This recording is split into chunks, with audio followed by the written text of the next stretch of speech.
Were you grateful then? Yes, sir. You were shouting. Now you are collecting 20,000 or 10,000. You are so bitter. And that's it. Is it God that caused that problem? Is it God? You are collecting tin of fish. You happy day, happy day. You go home. Celebrating the tin of fish. 16 rand you are celebrating. But now it has changed. There's somebody can buy many things of fish, but you are now complaining.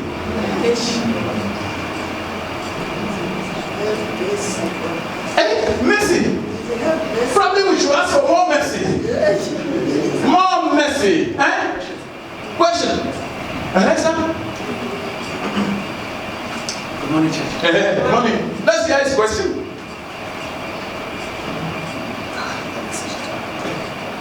We can hear you. Okay. When you pray for us, you will say, quoting me. Yes. You will say, I must not look into that person because he's been identified as the one being used as an instrument to do bad to me. Okay. So I mustn't look into that person. Yes. Look at the enemy that is using the person, or the spirit that is using that person. That person is what you must look. We say that's the enemy. Yes. So who's the enemy? Alright, I'm going. You know, let's clap for him. I have one question. We all have common enemy, and that common enemy is one. Satan. Is that established? Satan.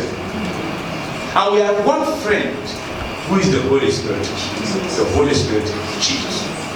The Spirit of the Father and of the Son. That's Jesus. And these two spirits, they are spirits. Because the Holy Spirit wants to have a relation with you so that he can use your body to achieve his will. And that is the divine power we read so in that book. That we are given a divine power. The divine power is not abracadabra. It's the Holy Spirit. As we have a divine power, so we have a Hebrew power. So those who give themselves to divine power, they are the children of God. They become good, not because they were good, but the Spirit made them good, and they began to exercise the goodness.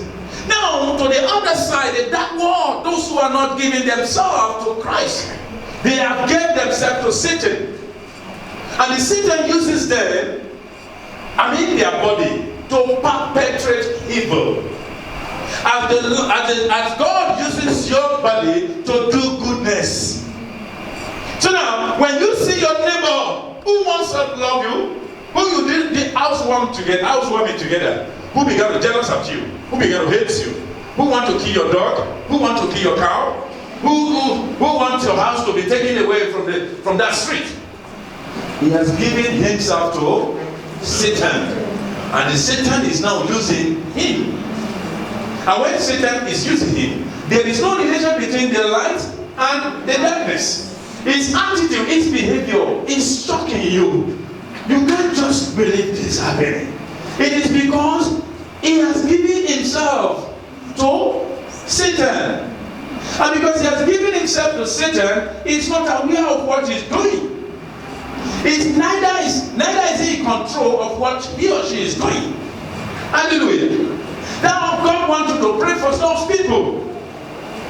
Hallelujah. Your prayer may change them. Hallelujah. Your prayer can change them and make them a better person. It is not you who change them, but the prayer changes them. And when you are praying to them, it is God who is doing that. Because the power that make you to pray is the divine power. Because an ordinary person will not pray for his enemy. You understand me now?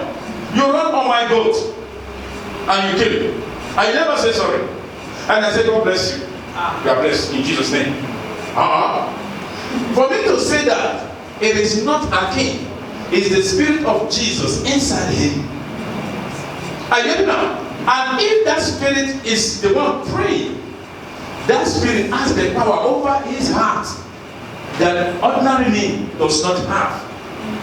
And it is now left for the spirit to draw that man to himself, not me.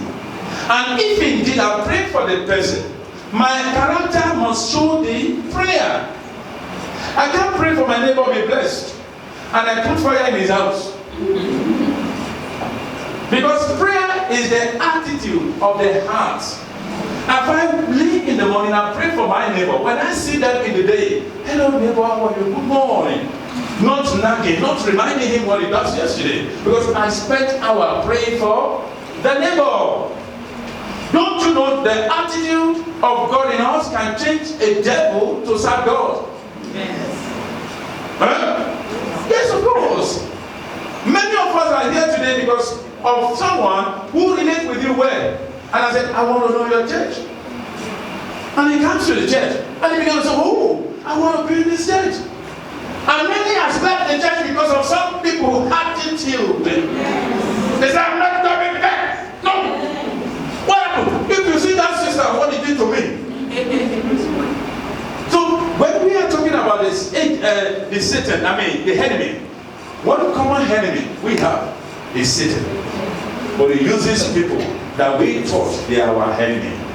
Now I'm established to you today that your uncle, everyone beside you, it is not that enemy, but it's been used by the enemy. So we are trusting God by grace to get rid of the spirit that uses them, so that you can have your neighbor well. I've seen many who sold their house in their neighborhood, who ran to another place because of the neighbor who is bewitching. And the neighbor, where he got to, another neighbor started, he has to sell it again. Where are you selling? This neighbor of mine, he must live in the tree. Even if we sell the tree because of the bird of the head that fly, when they put on the seed on the, they will have. It is not the neighbor, it's the attitude of our mind. Are you ready now? So what God is saying to us is that when we pray for a neighbor, we are actually praying for ourselves. We are praying for the peace in our heart.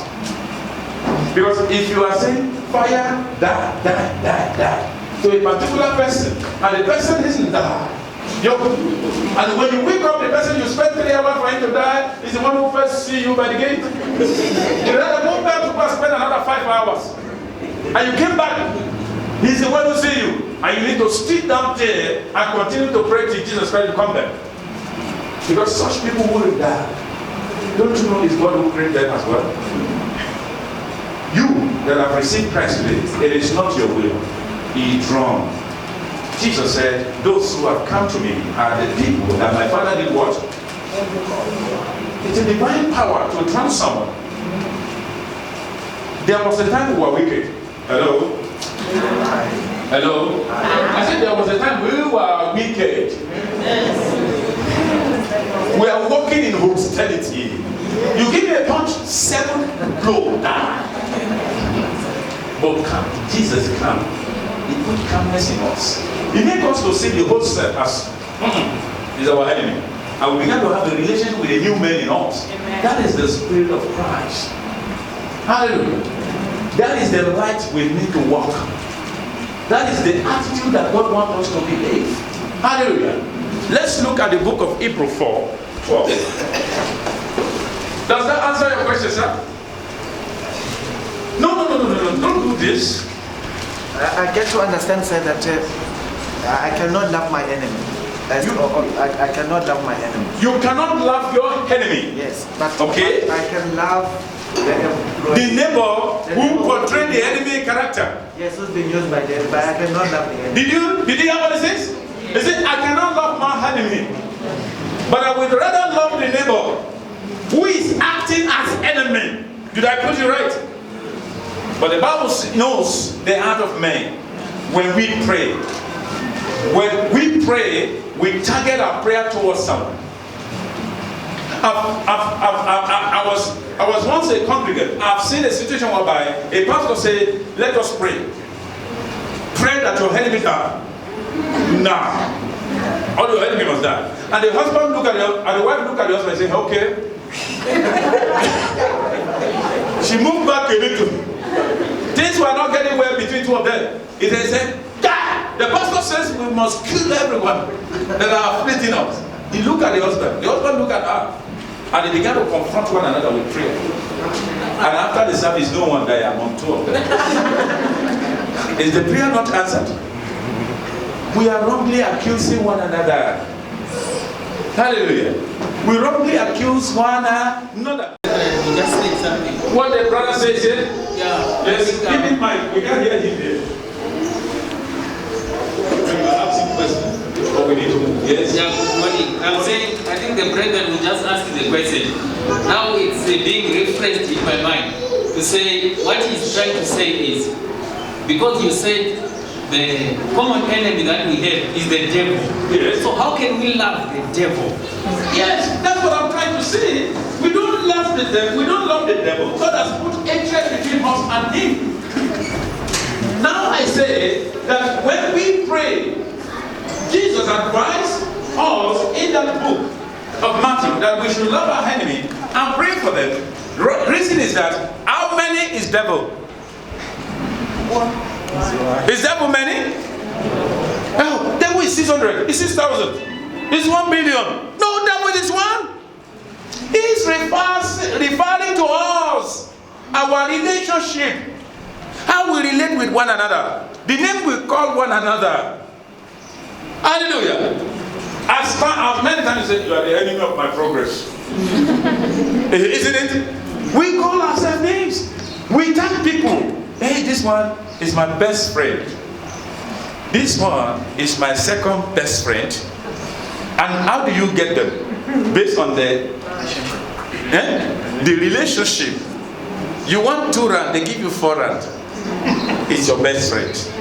The one you want 5 rand, he gave you 10 cents. It's an email progress. What will 10 cents do? So you label them based on what you see. But do you actually see their heart by judging them? Hallelujah. So God knows, Jesus knows the heart of man. So he began to tell us that no, we must pray for these people we tag as enemy.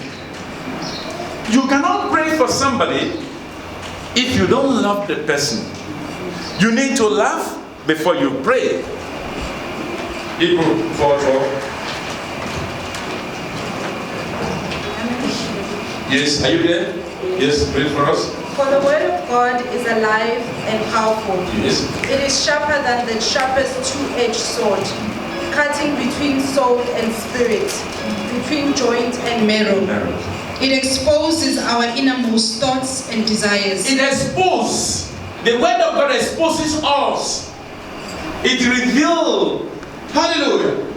Most of the word of God, even all the word of God has to correct us. Hallelujah. Let me ask us. When you are corrected by someone, how do you feel? When somebody corrects you, how do you feel?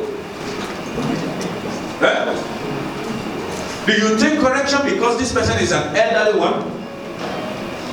Or is junior to you?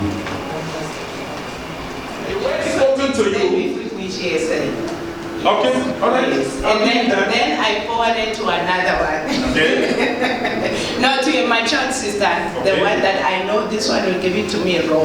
Yeah. Yes, and then as I was still waiting for the response, I put myself together that it's not about how the person approached me, but it's what the content of the correction. Yes. As the other sister, the matured one, gave me the correction, she said, don't allow your joy to be taken.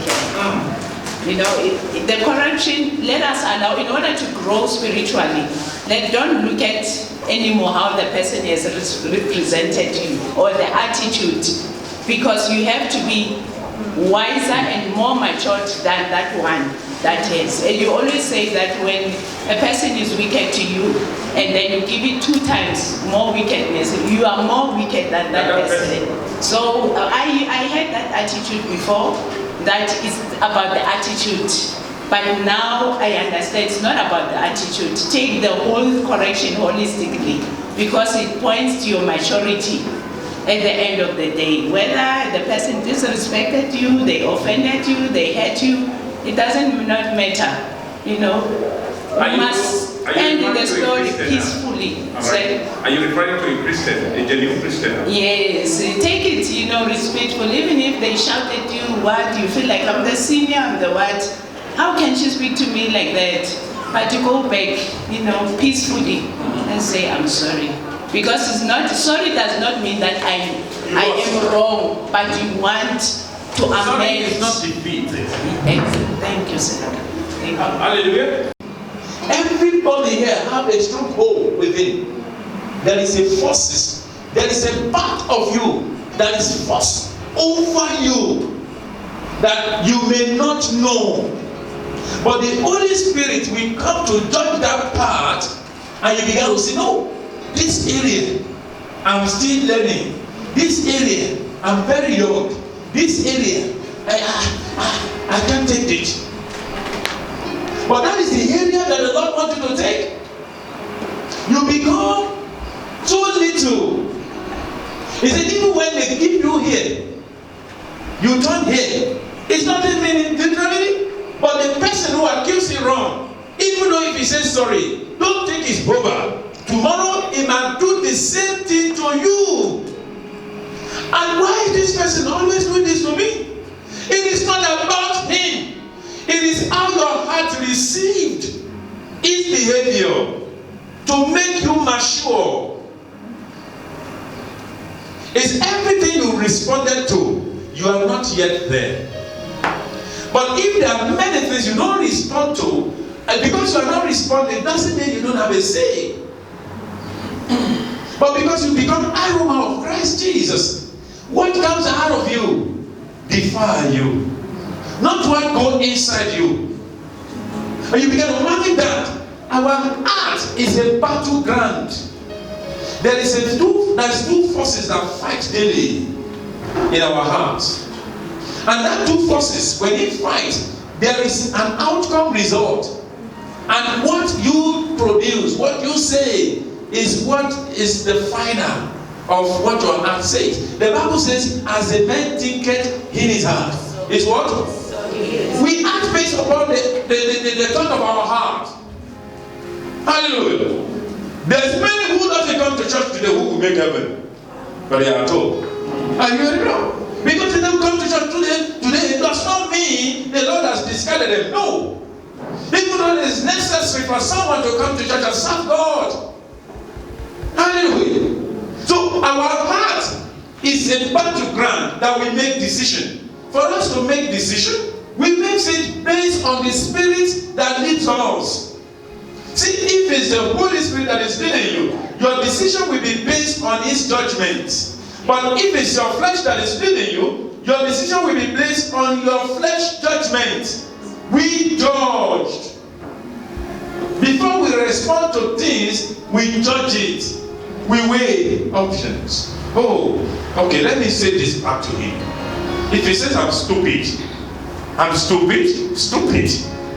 did he say I'm stupid? No, I wasn't saying this. I'm talking about my heart now. Somebody just called me stupid. And my heart take it up. He began to process it. Me stupid. What does it mean? I'm a graduate, I'm stupid. Who do you think he is? I'm not saying what my heart is saying. Now, the more I give deep thoughts to that, the more my flesh is provoked. But have I had those stupidness? And I process this in my heart. And I listen to the Holy Spirit. If he says I'm stupid, does that make me stupid? No, I'm not stupid. I just walk away. I will be better. Even though I look stupid to him. Do you understand? I may look stupid to the person. The people who watches or who listen to us, him calling me stupid, they will agree that he won. That guy is actually stupid. They say, if it's me, they say stupid, I will slap the person. But the one they have called stupid walked away. What has he saved himself from? Some are in prison today because they call them stupid. They were not stupid. But their reaction towards the word stupid make them to slap somebody and the person fell and he died. He became a murderer. The Holy Spirit was lending him money and his life that is valuable to him. And he said, keep quiet. You are not stupid. Keep quiet. Don't say anything. Just walk away. He said, no, I am stupid. How can you call me stupid? Let me show you what stupidness is. And he went. He didn't mean to kill him. He didn't know that one blow will end him in graveyard. And this person who says stupid, the devil has positioned him to die that day. The devil was just looking for somebody to kick him just one blow. And he knows you are full of light, but you are not always there. And he said, I want to shut this career of light him down. I know what he can do. Let me, the brother telling me he's stupid. And the brother said, you're stupid. He said, me stupid? He was going to his future. He turned back to the one that the devil has assigned for him. Stupid. I'll show you what stupid is. Brother, you fell. I'm sorry, help me. I didn't mean that. I didn't know what to come over me. Here come the judge. He said, I don't know what you call it, first degree murderer or whatever, I don't know. But he killed. He has killed somebody. He said, Judge, I didn't mean it. Check my record, I've never killed anyone. You are the one who hit him. By the evidence with me here, the judge give his verdict. You are the only one who killed this man, and by this weapon of your 5 finger, you kill him. I thereby sentence you. And the Bible says, I'm innocent. Yes, of course, it's innocent. It's not the one who do it. I go back to what I said. Holy Spirit is illegal for him to stay here. So is the evil spirit. It's illegal for him to dwell here. They both need a body. And the one you give yourself to, the servant ye are. Now, he was a born-again Christian. The word of God recollect in his heart. Do not answer to any critics or any abuse, because you have a new heart. But I turned my deaf ear to that word. I said, I will show you what stupidness is. And I kicked once, and he died. Do you want to tell me God was not there? Jesus was there watching. The word of God is not forceful, but is sharper than two-edged sword. It did not begin in our flesh, it began in our hearts. And when you have a reason with your heart, you will turn back, because you know this is a trap for me. The devil is trapping me. The brother who called me stupid is not on his own. The devil has used him. He's not my enemy.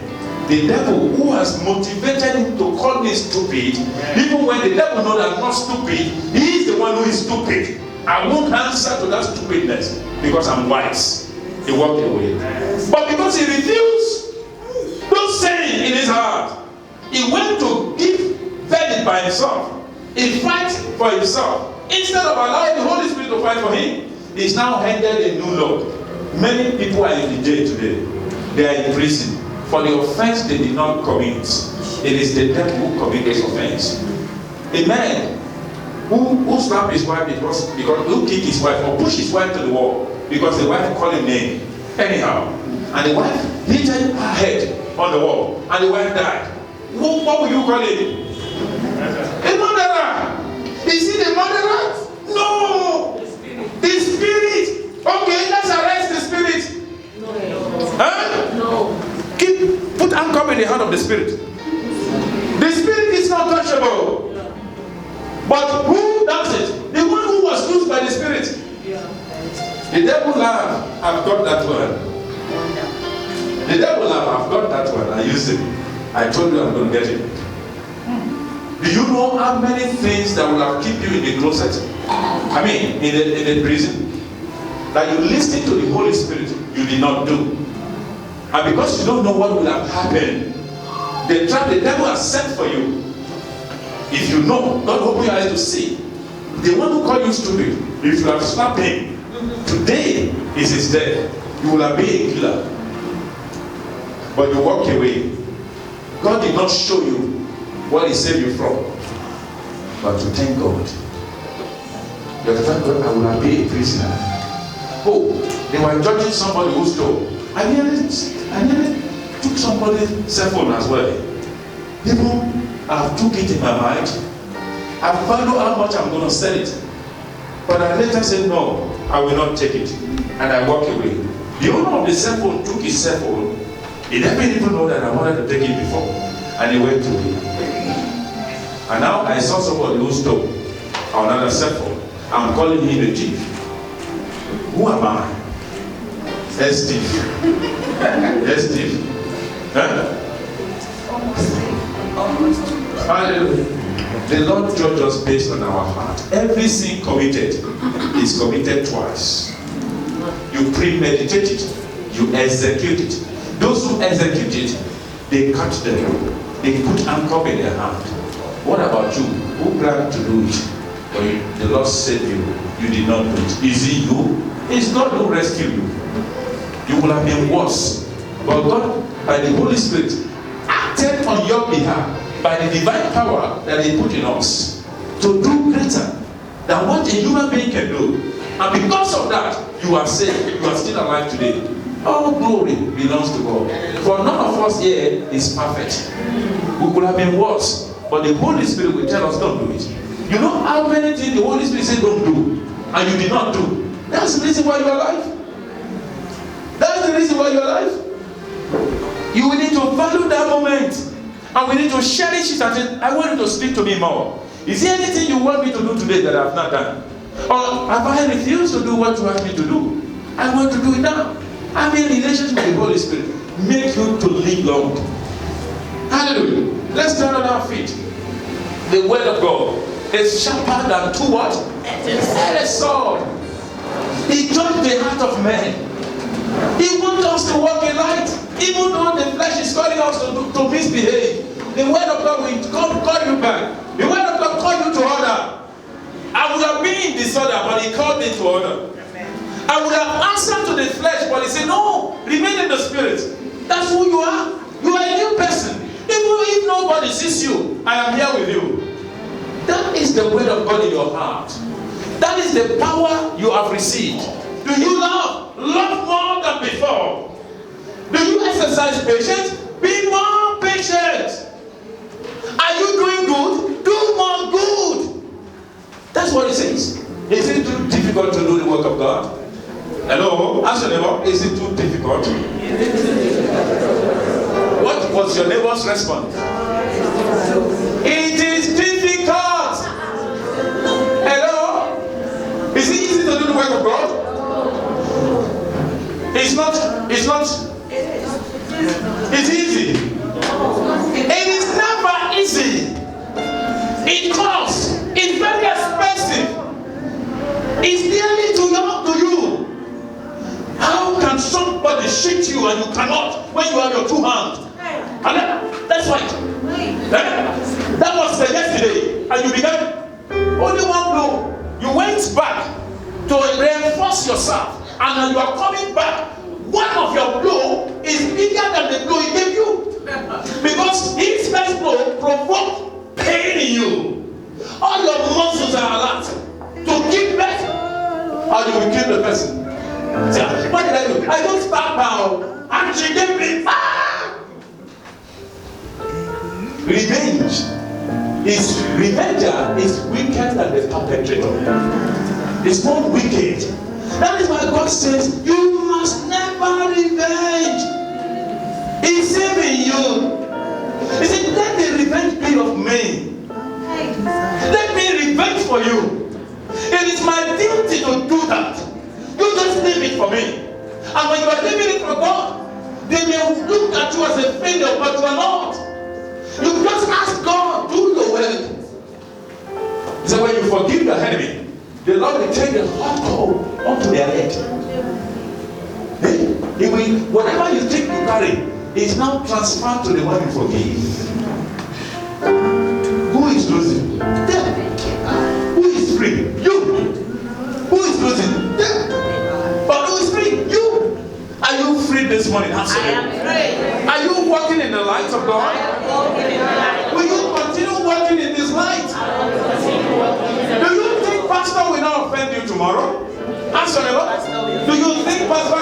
offend you? I think Pastor Or do you will think offend me you tomorrow. will not offend Pastor King? I think What I makes you will offend free is how you handle the offense.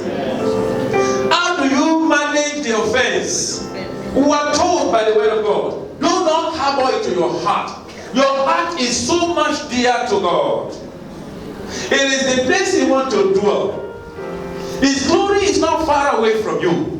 But offense you harbor, grudges you kept, will hinder you to access His glory. Hallelujah. Say to your neighbor, let go. Let go. And let the divine power of God come to dominate you. Let go of offenses. Let go of the pains of the past. Jesus took your pain on the cross. And He says to you, it's free. It is free and finished today. You are the one who is free. I am the one who is free. Are you free? Ask your neighbor, are you free? You are not a good Christian. If somebody asks you, do you forgive? You say, no, Pastor, I am struggling. I am trying. What are you trying? Does that scripture says, I'm trying to put my divine power in you? No. He said, it is done, perfectly done already. It's there. It is now for you to make use of it. He said, I've given you. Make use of it. Don't live below the privilege. Hallelujah. Make use of all things that the Lord has given you. It is for you. The goodness of God is for you. And that goodness is to exercise on those who are not good. You are given a gift. Say, I am given a gift. I am given a gift. My gift is goodness of God. My gift is the goodness. And I will exercise it every day of my life. In Jesus' mighty name I pray. So help me, Lord. That's it. Ask the Lord to help you. Amen. My behavior. Help me in my behavior. Help me in my talk, in my speech. Help me. I want to modest you. I want people to see your glory in me. I want to talk about you. I want to smell God. In the Bible says you are clothed with Christ Jesus. I want to be clothed by you daily. Let me be an identity of the place where I come from, which is heaven. Let people point to me, that is Christ Himself going. That's the Christ. If you are looking for Jesus, that's Him. Don't be afraid when they call you Jesus. Hallelujah. Because they've seen the everything of Jesus in you. The name Christ, the name Christian is the follower of Christ Jesus. And it's not Jesus who calls us Christianity. It's the people who are of the darkness. They say these are the followers of Christ. Christians, they follow Him. They are following that man who calls himself Jesus. Are you following that man who calls himself Jesus? Or are you Jesus? I am not following Him. I am Jesus. The Spirit of Jesus lives in me. Therefore, I become Jesus. I began to do what not my father, my mother taught me. I do what they want me to do. What I say to you is Jesus who said it. What I talk about you is the thought of Jesus. Say to them, what I will say to you from now is what Jesus says. My thought towards you is the thought of Jesus. So help me, Lord. That's it. So help me, Lord. My thinking concerns you is the thinking of Jesus. So help me, Lord. Let us pray this morning. Ask the Lord to help you. So help me, Lord. So help me, Lord. I want to reconcile. So help me, Lord. I want to love again. So help me, Lord. So help me. Help me. I give Help me, Lord. Begin to pray. Help me, Lord. Ask the Lord to help you. He has left His footprints with us. He wants us to walk as He walked. He wants us to dress as He dressed. We must dress modestly. Not the physical dressing, but the heartfelt dress. I give